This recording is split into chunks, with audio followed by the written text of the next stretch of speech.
Kuya, yung ano mo. Punasan mo yung kamay, yung ano mo. Hindi yung bibig, yung mata. Yung punasan mo yung mata mo. Nak, matagal ka na naglalaro ng computer games? Apa. Gano'ng katagal? Mga ilang years na, no? 7 years pa. 7 years na? Kuya, tapon mo yung mga basurang pinagkainan.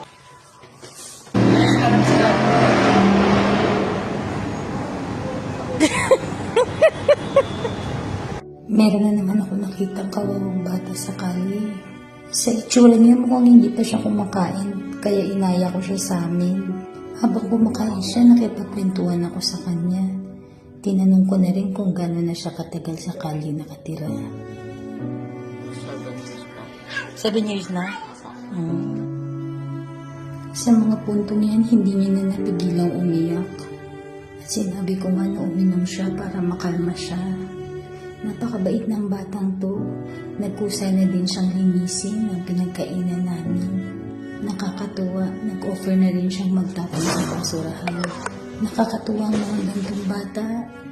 Malayong mararating nito pag mabigyan lang ng pagkakataon. Inabutan ko na rin ng konting pera para may panggastos siya sa susunod na mga araw.